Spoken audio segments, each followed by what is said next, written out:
person go?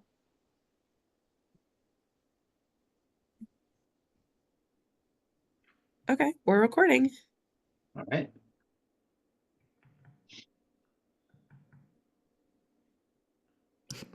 You have to do anything to kick us off, Danielle, or are we off we go? I think let's just get started. It seems like the first order of business typically is we have to elect the chair. Looks like we've got David Vanderhagen in the attendee list. Okay. But I'm not seeing Jan, so I think let's just get started. All right. So this is the Eugene Sustainability Commission Committee on Clean and Reliable Backup Energy Systems. And this is our first meeting. So we are, let's see, we have to elect a chair, right? Yes. Oh, here's Jan. Jan. There we go. Hello. Hello, Jan. We just got started. Oh, good. Thank you. Officially. I didn't have, haven't used Zoom in a while, and I had to update and do a few things there to get it up. Same. No worries. Same. All right, great. So I'm just pulling up our I was going to pull up our one pager and show it while we start here. So it sounds like the first thing we have to do is choose who's the chair. I nominate Alexi. I'd be happy to. Second. Oh, I wasn't sure if we needed a second for this or not. Okay. Hi, everybody. There we are. Let's get this on right like that. All right, we've got a nomination, second. I assume we need to vote. All right. Anyone else interested? No? So, Chris, I'll take it. thank you. All right. Great. And then I suppose this would be, the formal version would be in last meeting's packet, right, Danielle? Are you able to share your screen? Do you want me to pull it up? Yeah, I was just trying to find the right piece. I've got last meeting's packet, the October meeting's packet. Is that It should be in there. be in there? Committees. Yeah, got it. All right. Okay. Sure. Are you able to share? I need to make you a host. Yeah, I can share. Okay.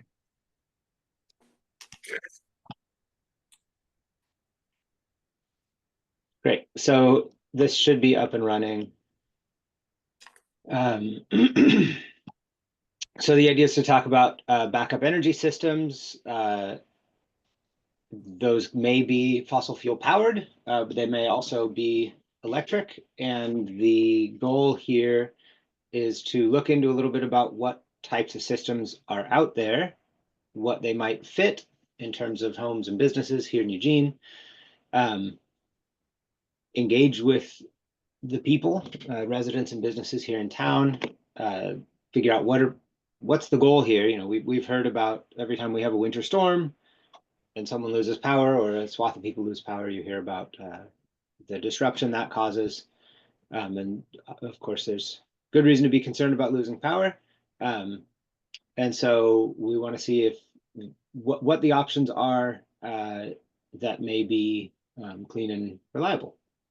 So the idea is to do some research, figure out what we're looking at in terms of options, engage with people, check in with subject matter experts, and eventually build out two different things: an informational report to summarize our research and our outreach, and then that's sort of a city council informational memo, not necessarily a policy recommendation. That's just sort of an info paper, and then a public-facing summary paper, at least a draft that is, you know, whether that's a draft and it goes out publicly as a draft under the ESC, I mean, a final document that is a Sustainability Commission document, or if it's a draft for city or city and eWeb or something like that to put out, sure.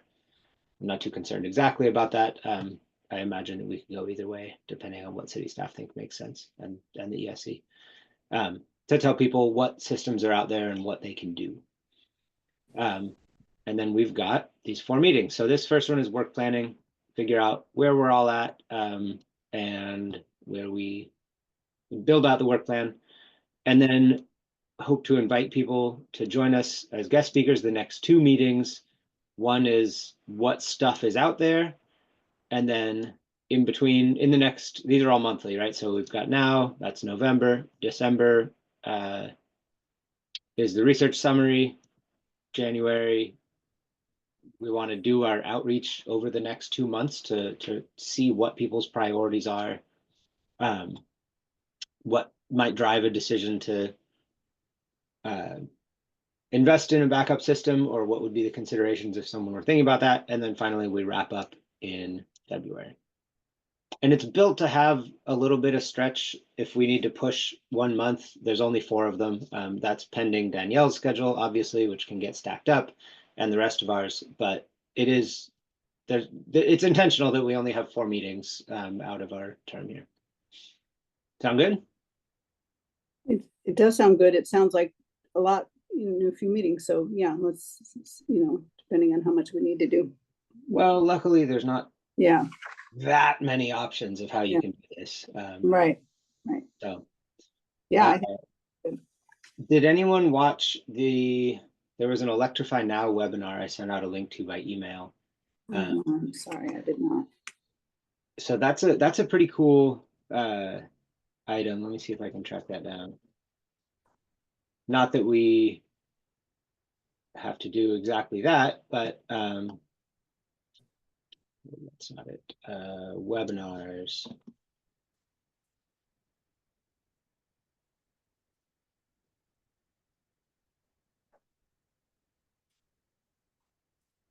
Find videos of past webinars. It was on a YouTube channel. You know, the ESC is not the same thing as Electrify Now, of course, but they did a pretty good section on this. Portable generators. There's one on specifically on portable generators, with a focus on both fuel fired and all electric options, like the little Jackery or Goal Zero type boxes. Those are brands. And then they had an electrician join the session to talk about, this guy Daniel Yulberg, to talk about what you have to do in a home to plug in a generator. So this section was focused mostly on fuel generators and what is the stuff that happens in a home, and also similar, what's the home electrical prep needed to be able to power the home with really anything. That could be solar plus storage, that could be a generator, et cetera. But you got, maybe $1,000 worth of stuff, an interlock switch to make sure that you're not backfeeding power to the grid dangerously in an outage and frying electricians, and some circuitry, some wiring, some plugs, stuff like that. So in any case, I can link to that, but that's a pretty useful set of resources. Let's see, I'll go ahead and stop sharing. And actually, before I stop sharing, in this presentation, they had a couple of these little sort of summary sheets.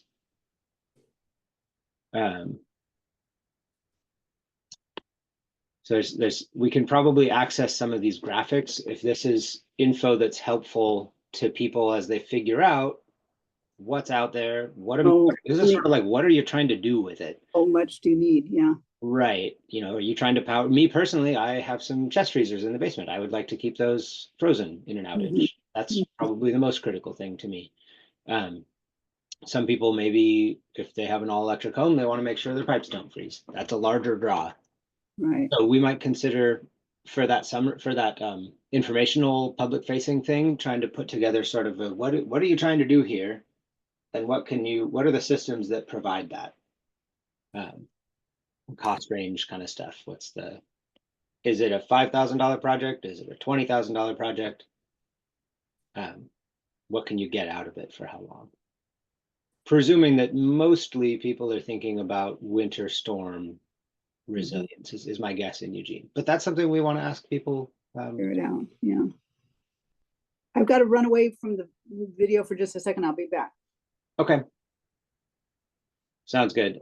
Yeah, so I think it would be, here's the other chart. This sort of thing might also be helpful. And I imagine we can get this. Electrify Now has one of these, of course. Redwood Energy has another one that I saw in a prior webinar about whole home, more focused on solar plus storage systems, but they also covered generators in there. So I think this sort of info in a summary might be helpful for city council and for people. So we can gather these. That's easy. I think there's like a research step and there's an outreach step, and then we put our info together. And since we're nominally talking work planning, we've got about a month until our next meeting, which is focused on research technology type summary. So I'm interested in hearing from the rest of you, what, from your perspective, what would be useful? Like, what's the actual stuff that people, I can get carried away in details and info, but I'm interested in what you think it might be best for us to focus on in terms of info gathering, a couple charts like that, table of system options, etc., so that we can inform council and build the stuff that we need to tell people in Eugene this info and get questions. I'm wondering, Danielle, what from when you did, I mean, this kind of was born out of the outreach that you all did. So what would you say are the things that you heard, personal versus business, quantity, situations? Yeah, that's a good place to start, I think, because we did a lot of engagement already, and I don't think you guys need to recreate the wheel. So yeah, we engaged a bunch of people earlier this year, and a lot of the engagement happened in the wake of the ice storm, and there was sort of this like, that was fresh in people's minds of like having run out of power. And so there was sort of this digging in of their heels of like, now I need to get a gas generator. And I think, technology has evolved a lot, and there's actually like a lot of other backup systems that can ensure, that you have the medical devices that you need, that you have your freezer protected, that you have heat. And so I think the idea was like, can we sort of consolidate those things, whether it's 4 or 5 different, potential pieces of equipment, and just kind of get the word out about like that there's other options out there that don't necessarily have to require fossil fuels. And I think in terms of what goes to council, yeah, I'm envisioning more of a memo that sort of explains that, like there's other options, and like, the gas system also almost failed in the ice storm, which is something that a lot of people don't know. So like sort of explaining that, and then indicating like what are the other options that are out there for council, and then for the public, I'm envisioning sort of like an infographic. And our graphic staff, if you guys can consolidate the content and stuff, like we have a graphics team in Public Works, they'd be happy to make it look pretty and stuff. So this could become a flyer that goes on the tabling kit that the commission does. It's something that could live on our website or fold into a larger communications campaign that we'll be preparing to launch in the spring. So does anybody have any questions, or does that help provide a little bit more context? Totally. Are you thinking like a front and back fact sheet kind of a thing? Yeah, like no more than front and back, like a one pager. Yeah. And So like it's, oh, Ian and I have been looking, well, this might be more when we get to the research phase, but like Ian and I have sort of been cataloging, like there's a lot of new technology that's come up in the last, I don't know, couple of years, like low cost, affordable things. So like, yeah, once we get to that stage, I can sort of share those with you. Hello? Are we gonna include the anything that eWeb provides, you know, incentives and all this, and any other incentives? I mean, I think that for both council, because they're always asking about where the money is for these things. In our presentation to council, they seem to always want to know what that's about. And then obviously for the public, that would be super helpful, because when you look at the cost, when you go across, right, and look at that chart, you know, the battery backups are not inexpensive, right? I mean, some of these things are really expensive, including gas generators, like the inline natural gas generator, for example. So making sure that, you know, you look at a gas generator they can pick up at Home Depot or whatever is the cheapest, one of the cheaper options, right? And so it's like, okay, how do we get people to want to have the more expensive option, like, and by encouraging the incentives or communicating, and whatever new ones might be out there that have nothing to do with eWeb as well, Danielle, like things that I'm not 100% sure yet, or I don't know if Ian is either. Like, where is there stuff coming down the line for that? One other thing I want to throw out there is like, if we, whatever is created, if we could give it to the box stores and places where people go. Because I know someone that works at Lowe's, and he said after the ice storm, people were coming in asking for things that they didn't have, and he didn't have the info to like point them in the right direction. So that's where people often like head for info. And so if our stores had that, something easy to hand out, that could be really helpful. It's a great idea. Yeah. Yeah, I'm thinking of like, what are the other points of communication that are sort of like when people are about to make that decision? At local electricians, they Yeah, call their electricians. workforce. Yeah. Makes a lot of sense. Who at eWeb, does anyone know who at eWeb would be a good person to talk to? So I think that might be a good place to start as well. I think probably someone in their customer programs, like Juan. I know he's come to the commission a couple times. He's sort of the expert on all the incentives and stuff that eWeb offers. Okay, that's a good idea. I'm happy to send him a note. sorry for all my bobbling around. I'm having trouble. I think my iPad is dying. I'm having trouble keeping it charged up and getting everything. So hopefully I'm gonna get through. It'll last through the meeting. Yeah, I heard that the county is working on some kind of a fuel resilience plan, which I think may be bigger, you know, sort of like more overall resources, not specific. Sounds like we're focusing on personal use mostly. Is that correct? As opposed to even business use, and not about the whole sort of fuel network. But I don't know, I thought that was interesting. I don't know much about it. Tiffany Brown with their emergency management is working on that. Do you know anything about that, Danielle?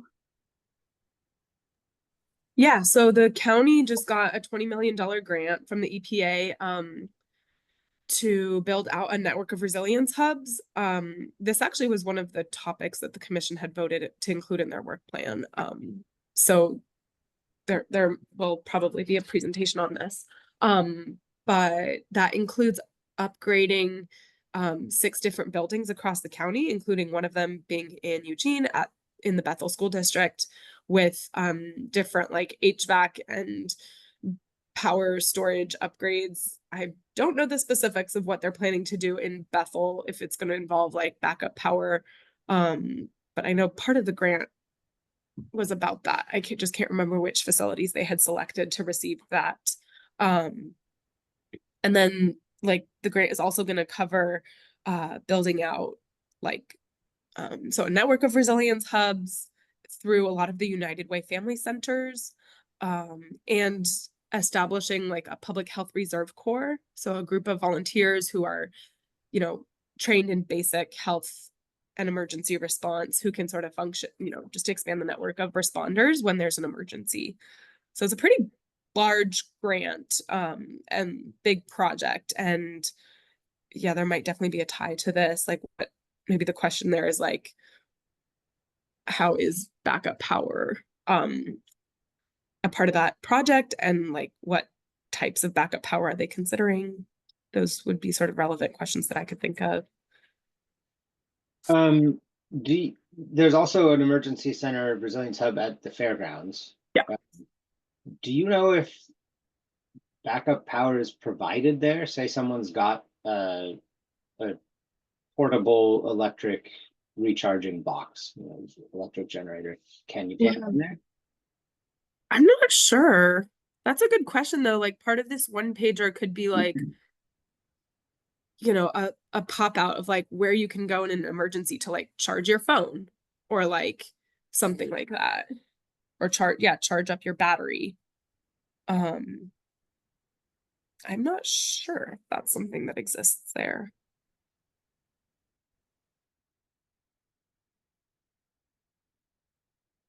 Are we thinking about including any information about using your electric vehicle to power your house? I think it would be good to mention that in the one pager. I'm envisioning that there could be, in that infographic, there could be sort of like a system types, portable battery, stationary battery, vehicle, piped in generator, portable generator, I think are the main types. You've got like a price range, and some of the details, right? Portable generator, you have to put fuel in. EV, it provides power, but you may need to go drive to charge it somewhere. But I think it's only a page, so in that document, probably not a ton. We might be able to put some more in the memo about that, and that's pretty new to be able to do that. There's a few vehicles that do it, although in California, there's eventually, assuming it all comes to fruition as they plan, they've got a rule that says new vehicles need to have bidirectional capability, so that as has happened before, you know, California mandates that sort of, there's such a large market that becomes common. So it's moving that way. Like I said, I have to jump off at 10:30 and I'm sorry about that. But Alexi, can you resend? I got the YouTube link, but the second thing that you posted, could you just resend that to maybe everybody here, if that's, or just me? I mean, whatever you guys want. And then I know we were gonna try to firm up the future meetings. Was that like it seemed like that was really kind of all over the place a little bit. At least I lost the ability to track at some point. Yeah, the second one is sort of research summarization. So my goal for the next meeting would be to have an outline of both the council memo and the fact sheet, so that we know what the info gaps are. And if I can fill in, or we all make a Google Doc and link it, and we can fill in some kind of key pieces of info. And ideally, next meeting, the goal is to confirm the things that we've got filled in, and if there are significant gaps, to divvy that out and say, hey, you find this, I'll find that. So that we, asynchronously to the third meeting, we have our research stuff done in about 6 weeks from now. Great. And what is the date and time of our next meeting, I guess? Do you guys mind switching to the first Thursday at 10 a.m.? So that would be the 7th? No, wait, hold on. Yeah. Oh, it is. Wait, no, sorry. No, I'm looking at December 5th. 5th. I guess then that puts us at January 2nd, which is kind of odd, but I guess actually That works fine for me. I have December 5th at 9 a.m. as our next meeting. Yeah, I think we did plan on first. This was a one-off change. this Right. particular meeting. Yeah, but then there was confusion about them all being listed at 10 and then them all being listed at 9. Like there were 2 emails that went out and I wasn't sure. Yeah, Zoom got it really is. confusing, so I'm sorry if you got a bunch of emails, but let's just plan for 10 a.m. First Thursday at 10 a.m. 10 a.m. Okay. Got it.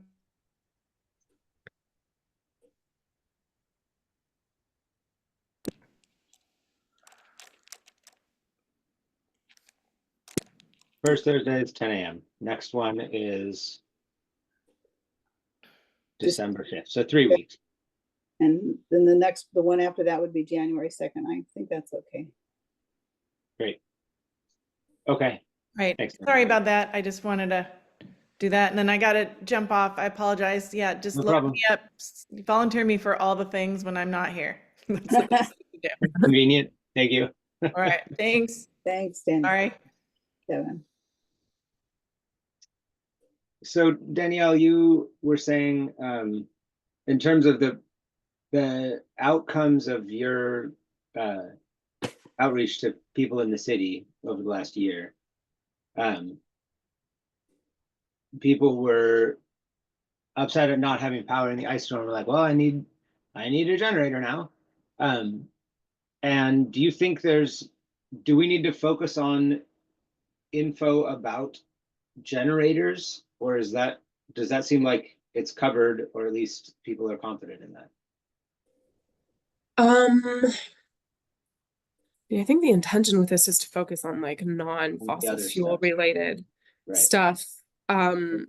But we did hear about, and actually it was the commission that shared this, like, which I wasn't even aware about, but there's like R99, like 3 fuel generators where you can use R99, which is renewable diesel, which is like pretty Mhm. clean. I know it's, there's mixed opinions about that being sort of like a step fuel, but and electrifying should be the overall goal, but that might be a good I think in terms of generators, it might be like a lot of people might not know about that. And I think it might also be good to include information about wood stoves. Mhm. And I think the thing with wood stoves is, if you have an old wood stove, they're pretty dirty, lots of pollutants. But if you have an EPA certified wood stove, that sort of ensures that you're not putting out like, I don't know, harmful pollutants, and maybe reminding people you're not supposed to burn green wood. So I think those would sort of be two. I mean, I guess those are both considered fossil fuels, but I think a lot of people don't know about them, and they'd be worth including. Probably linked to the LRAPA heating wood fuel advisory page too, because I bet many people have not heard of that. It's a dark irony in Eugene that the coldest days are also inversion days. Right. So right when it's 12 degrees and you want to light your fire. Yeah. It's not the best day for it. Yeah, that would be a good reminder. I mean, I wonder if it might be good just to start by, Alexi, you could create a Google Doc. I have a bunch of different links I could drop in there. Okay, sure. And that could just, we can at least begin to consolidate all the information. Yeah, so would you all prefer, I could make a folder that's got like a notes and then the 2 doc drafts. One, the public facing 1-pager, which would have the core for the infographic that city staff will polish up, so we can make it like a table more or less. And then the council memo that's got more of a summary of the research. Does that sound good? Informal notes and 2 documents. Yeah. Okay, great. I'll do that. What about so one thing I learned from watching that Electrify Now webinar, and for that matter, they had 2 of them. One was larger systems like solar plus storage, and one was portable systems. One thing I learned was that if you want to power things that don't directly plug in, I can plug in my freezer to a plug with an extension cord. But if you want to get into the panel and power your home's circuits, that requires real electrical work that can be $1,000 to get started, to be able to hook in a generator before you go buy the generator. That that part of the info, I think, is also relevant, and that could be, there could be, you know, like if we could track an electrician down who's been doing this kind of work, that might be an interesting guest speaker. And then if there's folks who are, I'm wondering if Juan or something from eWeb has been involved in this, because presumably they get calls about people wanting more reliable power. You know, I wonder if Counselor they're getting Groves did this to his house, and electricians are super busy, so I think it might be hard to get an active Yeah, electrician, sure. but he probably would, you know, tell us, because I know he told me he got one of those, you know, connectors that like you pull it, somehow it makes it so your generator, you know, can't backfeed the grid, but he Right. got it installed. So maybe Mm. he would talk to us about that experience if we can't get an electrician. Didn't Dennis also say he's getting like a solar plus storage system? Yeah. Oh, Yep. And That would he's be cool. navigated a bunch of the incentives. I don't know if he's already gotten it installed, but I know he mentioned that like last June when that he was kind of going through it. Well, that's an easy phone call.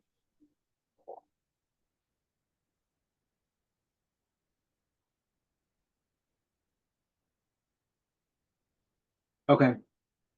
Great. Let's see. I'm looking back at our. I'm looking back at the packet from last meeting, which is where we have this, a bunch of this info. There we go. To make sure I've got all the pieces. Is there anything that we are clearly missing from anyone's point of view?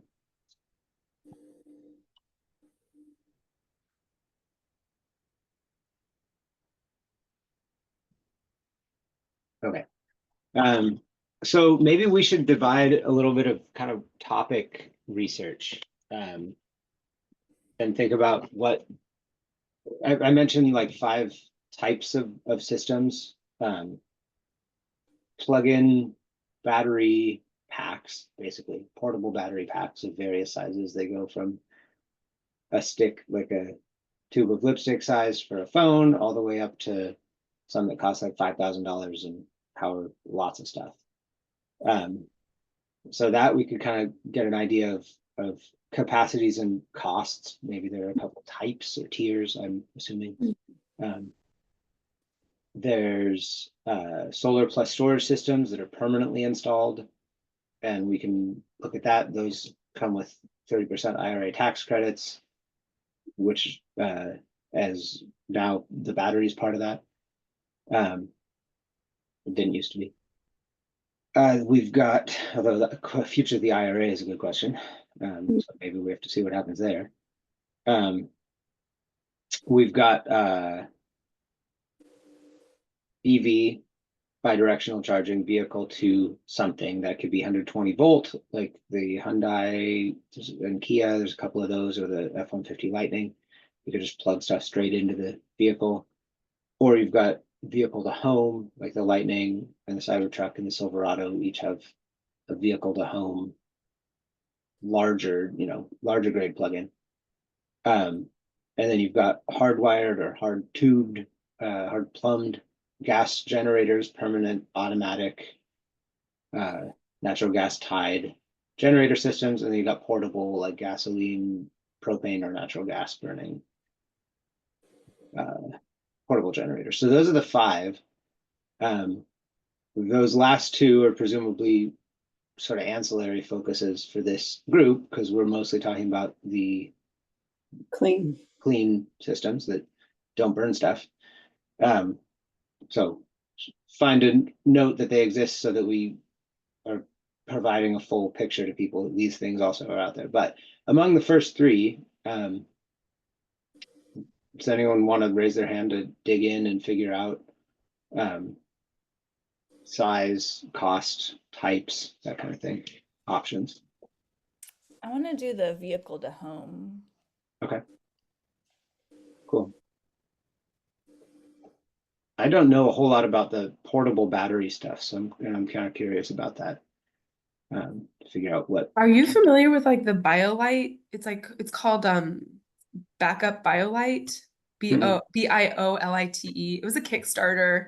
It's not I'm trying to see if it's like for sale yet, but it's like this super easy, affordable thing that you can literally just plug in. It doesn't charge up like your whole like home heating system, but it would charge up like your fridge or your freezer or your, CPAP machine, like sort of more the essentials. Let me see if I can drop that into a chat, because it seems like Hmm. once that becomes available like that, it seems like it would be sort of a good option for a lot. I'll just drop this here. It's kind of the best I can find, but you could probably Google a little more and see like how close it is to coming on the Yeah, I market. just looked it up. That's pretty neat. Yeah. It's sort of an uninterruptible power supply that just sits there and waits, basically. Yeah. Cool. So if you have a CPAP or a Exactly. vaccines in your Like- refrigerator or something critical like that. Looks like it's like $100. Like, Neat. here's the better link.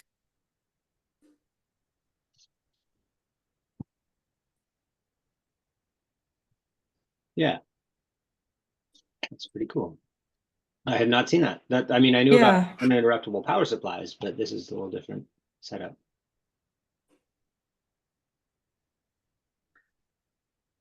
So, Alexi, were you saying you were going to take the number 1 group? Yeah. Okay. I guess I can take the number 2. Solar plus storage. Do we have resources about that stuff already, Danielle? I think the place I would start is like eWeb.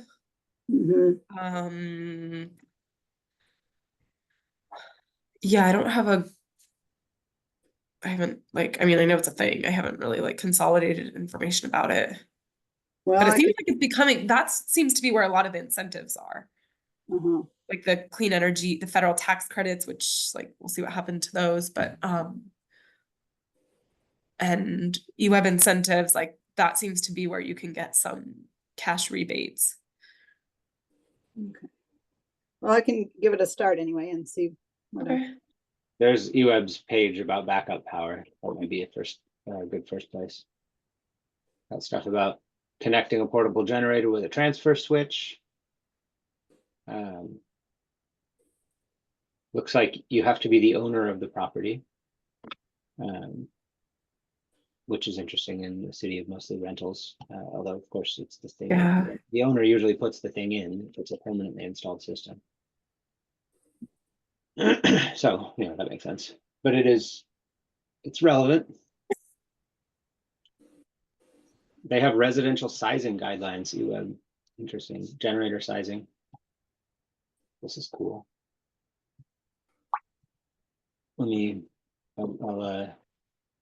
I'll share screen here. This is an interesting thing that was on the eWeb page.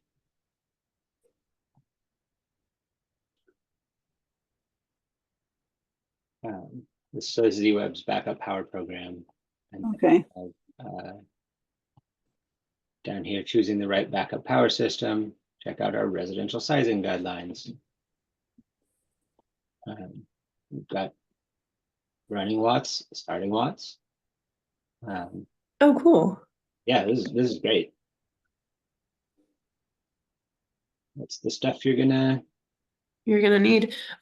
This also I mean, I think a fourth category is what someone, I think maybe it was Jan, you brought it up, like what do because like not everyone needs to have like a backup power, right? Like especially if they can go somewhere to get like to a resilience hub or something to get charged. So like, people might be cost constrained.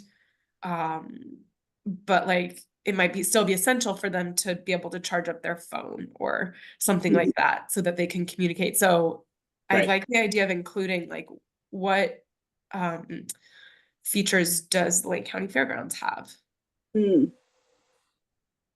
Yeah, maybe that's because I'm looking at this, I can imagine that we could take some of these things and say, here are the critical pieces. You need to be able to run several light bulbs. You need to be able to charge your phones, maybe cell phone, laptop. You need to be able to keep your freezer frozen, that kind of thing. Maybe like, yeah, health equipment. That was a lot of what we Yeah, heard in our yeah, engagement, like totally. across the board, whether it was low income renters or like people with disabilities, there was a lot of like health needs that people Yeah, have that require electricity. So maybe that would be worth digging into a little. And I don't know if Danielle, if you have anyone's info, but if we could try to figure out what's like 3 scenarios of emergency power needs, truly basic, some health needs, higher needs, then we could say, hey, this looks like, you could have a backup system that provides whatever it is, 2000 watts over a 5-hour period. And that covers the basic needs for, a day. We could kind of say, like, these are the system sizes you might need to have backup in that situation. And here's where you go charge it for sort of a low, medium, high use case. I like it. Kind of like this, but more focused on life safety instead of just life.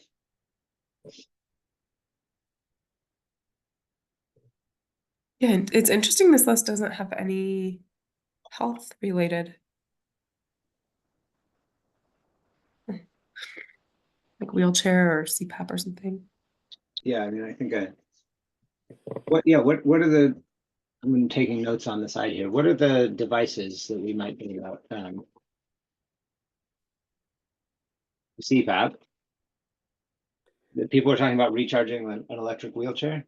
Oh, well, yeah, and what about like a stair lift? Okay. If somebody has that in their home and are reliant on that.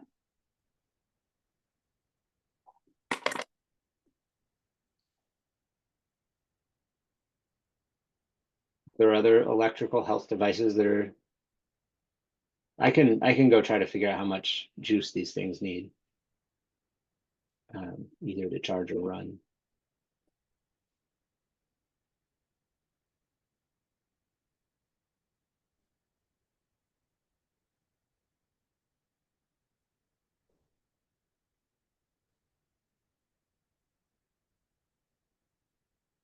An air purifier comes to mind. Oh, interesting. Yeah. It's not that that's necessarily a critical health thing, but it is. It's a device a lot of people run all the time, more and more in this zone, this place. Yeah, and I mean fires have threatened Power system. power systems for Yeah. sure. Yeah. Well, a lot of areas near Eugene are public power safety shut off. Mackenzie. Okay, I've got CPAP, electric wheelchair, chairlift, air purifier. Maybe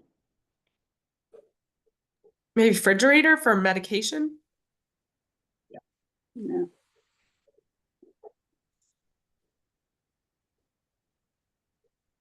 Yep, refrigerator, mini fridge.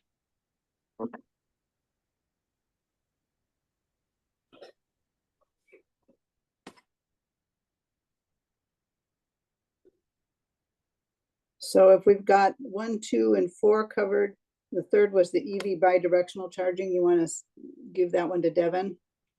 She said, Wait, give Laura, her, did you say you wanted EV? she said vehicle to home, right? Yeah, I said vehicle to home.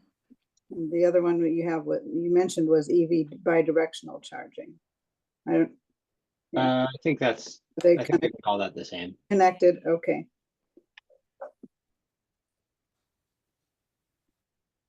Yeah, we've got portable electric systems, permanent solar plus storage, vehicle to home or EV bidirectional. And then there's also information on generators that I can pull up Okay. some of these other resources just to have it be consistent.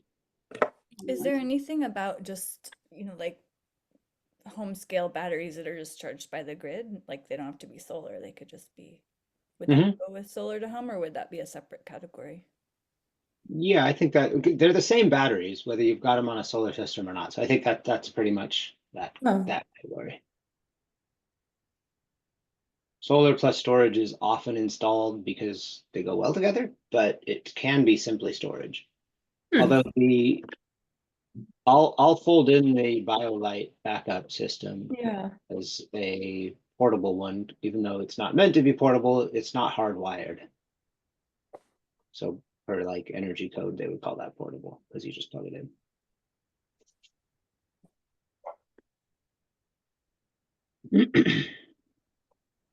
Cool. All right. And then we have the side research, or sort of like those are systems, and then the what you do with it. We've got the health devices, and then some critical other items, lights, refrigerator, chest freezer, laptop, cell phone, and where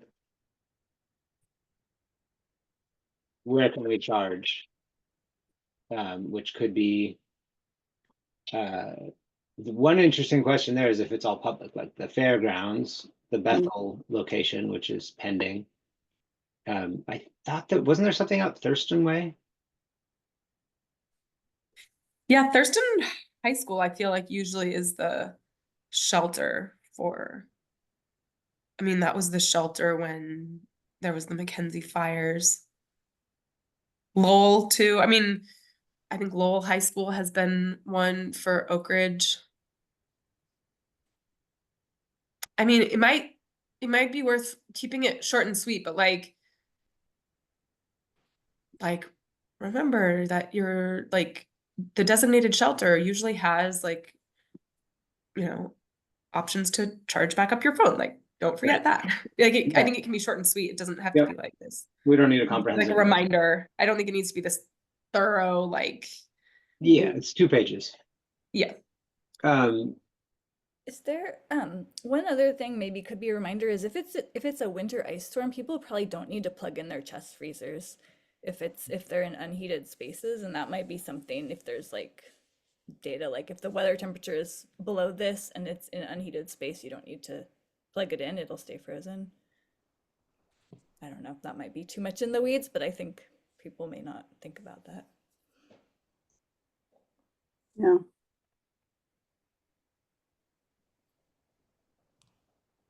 If your garage freezes. Yeah, and then okay, so we've got what are the system types? What can they power, health and other? And how much might you need? A couple of use cases. We've got where can you charge them? And then I think the last piece we might want to have in there is like, how do you do it? How do you got to find an electrician, ideally who has done something like this before. We don't need to tell them all the things that you have to do, but there's the why is pretty well covered, but the what is technology types. The what does it do is things that draw power that you can use this for. And the how is you're going to need an electrician. You're going to need, if you got an interconnect, like a permanent system, you're going to need some kind of a electrical work to do that. You can expect to pay X, not a ton, but like a paragraph on that kind of thing for the public facing. We can go deeper for the city council. And we should check with eWeb to see if they have things that they want to make sure we put in.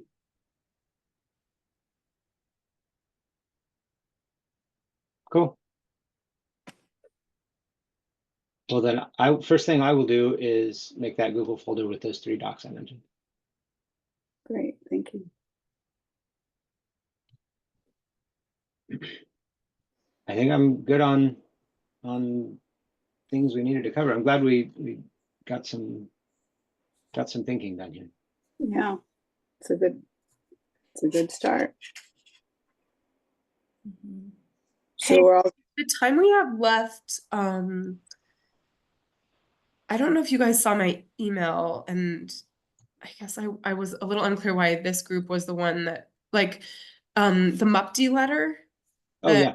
you had wanted to send. I wasn't at the last meeting, so I don't fully know the outcome of that conversation, but staff is willing to come present in March about MUPD and like Okay. possible pathways forward for adding green public building requirements. Council just passed accelerated Right. MUPD. So the urgency is like, there's no urgency here. Like there's no upcoming decision. It's sort of already been made about accelerated MUPD. But there are opportunities still, including like we've been talking with community development about piloting some new green building requirements as part of some of the upcoming properties that the city's planning to sell off. So that's going to be a good place to like test out and pilot like what is enough requirements that still makes this an attractive like tool to developers. And so I'm wondering if the commission is open to waiting to send this letter until you can hear from staff. I also know I'm not talking to the full commission here, but I'm just a little bit unsure of what I should do. Like, do you want me to include your letter in the packet that I'm about to send out and we can have this conversation at the meeting next week? Or like, this might be a decision for I think you, Alexi, since you're the one who had volunteered to write the article or the letter. Or I can check with like Devin and Mitra, the chairs, but like what's your guys' sense of what we should do? I think the reason that we were trying to move quickly is because council was considering an accelerated MUPD without any public benefit provisions at all, No, it does have public benefit which requirements. It didn't does happen, right? They passed accelerated, but kept in the public benefits. Yeah, there's still like the energy efficiency standard requirement. Buildings Right. need And to be council's 10% not above gonna, code. yeah. Council's Um, not gonna touch MUPD again for a couple months. right, they're not going to touch MUPD for a while, but accelerated MUPD, like in 2 years, they're going to be kind of reevaluating the pilot and how it's going, and that would be a time to like consider adding back in things. So, Yep. like the idea with staff coming is they can just share more details about this timeline and like, you know, what opportunities there will be to make changes. I just feel like the letter as it's written now is like not really complete, and Yeah, it was a the quick timing one. doesn't really like Yep. matter if you send it now versus in 3 months. I agree. So, Yeah. That makes sense. It seems like we could, after hearing from staff, we could revise it and write a letter totally. that would It say, could, yeah, and I agree broader about green building, not just MUPD would make sense. MUPD is an example. Here's a lever you have, but there are more. Yeah, there's other funds, like there's other incentive tools that the city has to get like affordable housing built, dense housing built. And when Ian met with the mayor last week, she had said like she would welcome a letter from the commission on this. I think there's a lot of counselors who would, you know, this is information that would be really useful for them. So I think, but I just want to make sure it's like complete and thorough because I think Yeah. that'll just land better. yeah, Yep, totally. So makes sense. so process wise, like, should we have this conversation at the meeting next week? I think just updating the whole group about it and saying, you know, here's where it stands and here's what we plan to do. I think that Okay. yeah. And I intentionally only sent to a few people, and it was just a couple of folks who have engaged in topics Right. like this in the past.